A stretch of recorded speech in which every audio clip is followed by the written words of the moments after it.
So in many contracts, you have a distinction between restraint of trade and non-solicitation. What exactly is that difference? So a restraint of trade prevents someone from working or trading in their chosen profession within a certain radius, whereas a non-solicitation is designed to stop you from contacting key customers or key suppliers, and in some cases for employees, key employees. So if we take a very simple contract when you're looking to sell a business, that's where restraint of trades will often turn up. Let's say, for example, you've sold your business for $250,000. Now, part of that is going to be plant and equipment, and the other part of it is going to be intangible assets, often referred to goodwill.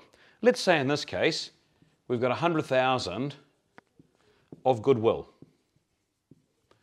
Now, goodwill is made up of a multitude of different things, and I would really not try to go into explain what it all really means, but effectively it's the difference between the price you have actually got for the business less the assets left over as goodwill. It's that unknown super profit type of contribution.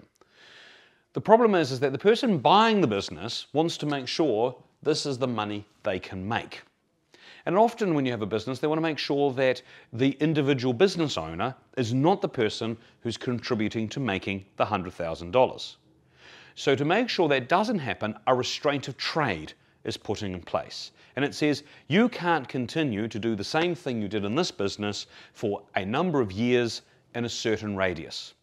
So let's say, for example, I turned around and said, I'm going to buy your business, I'm going to pay $250,000 for the business, including $100,000 worth of goodwill. I'm then going to put a restraint and trade on you that you cannot operate in New Zealand for the next 5 years. Now that would basically say that you cannot undertake your chosen profession in New Zealand for 5 years. How else were you going to make a living? So that restraint of trade would not be able to stand up in a court of law, not unless there was a couple of more zeros at the end of this figure.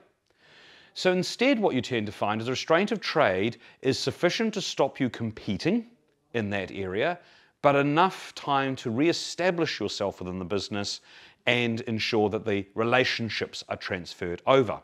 So often you'll find that they're within 10 to 20 k's of where the business is based.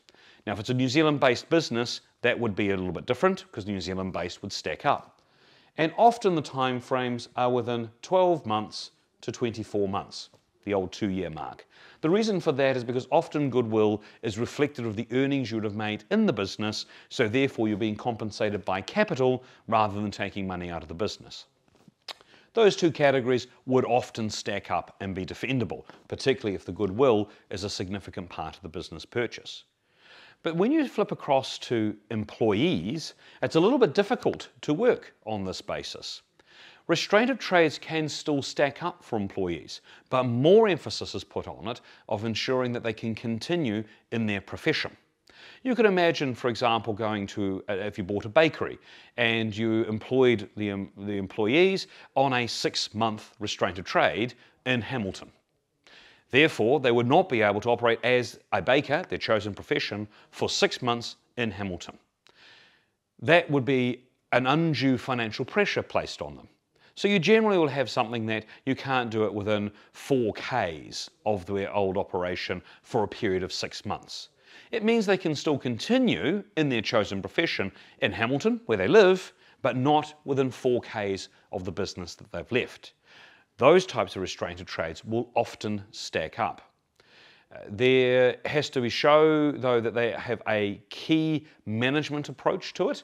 So often you'll find that you can't work in your chosen profession for 3 months. Often that can be put in place to prevent people from moving, particularly when they have key contacts, moving from business to business and shifting those contacts with them. A more defendable position that has no time ending to it is the non-solicitation clause. The non-solicitation clause basically says that if you leave your employment, you cannot contact any of your the old businesses, key staff, key customers, and sometimes key suppliers. It does not stop them from following the employee who left, but it means they can't actively engage in connecting with them.